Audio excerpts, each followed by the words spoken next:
खान हो या महबूब अली हो, तमाम नेताओं ने जो कब्जे किए हैं उन कब्जों को खाली कराने का काम सरकार करेगी और उनकी ज़मीन, गरीबों की ज़मीन उनको वापस लौटाने का काम इस बिल के जरिए सरकार करेगी। सुप्रीम कोर्ट ने इतनी बड़ी टिप्पणी की कि बाई यूजर जो वक्त संपत्ति है उसको पंजीकरण कराने के लिए दस्तावेज कहाँ से दिखा पाएंगे, उसके लिए क्या है?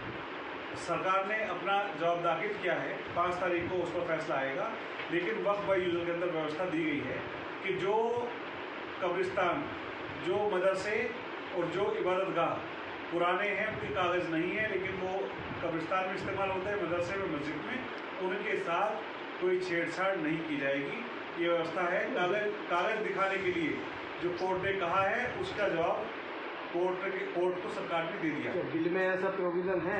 बिल में ऐसा प्रोविज़न है और मोदी जी और अमित शाह जी और अल्पसंख्यक कल्याण मंत्री जी ने इस बात को स्पष्ट किया है। भारतीय जनता पार्टी जब भी कानून लेकर आती है, चाहे वो सीए एनआरसी कानून हो या फिर 3 तलाक का मुद्दा हो, कानून जब बना तमाम जनता उस पर विरोध पर उतर जाती है। अब ये वक्फ का कानून आया, इसको आपको नहीं लगता है कि पहले जनता को भरोसे में लेना चाहिए, उसके बाद कानून?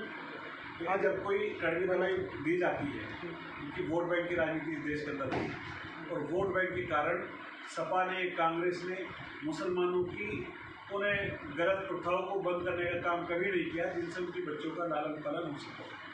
आज जब मोदी जी उन्हें कानून को, उन नियमों को ठीक करने का काम कर रहे हैं तो ये लोग परेशान होते हैं और जो जमीयत के लोग हैं, जो पर्सनल लॉ बोर्ड के लोग हैं, जो समाजवादी पार्टी है, कांग्रेस है या आरजेडी है, इस तरह के जो लोग पार्टियां हैं वो मुसलमानों को बहकाकर और गलत भ्रांतियाँ फैलाकर उनको धरने पर बिठाना चाहते हैं, उनसे दंगे कराना चाहते हैं, तमाम तरह के विरोध कराते हैं, क्योंकि इनके जो बिल थे उनसे कुछ लोगों को फ़ायदा होता था।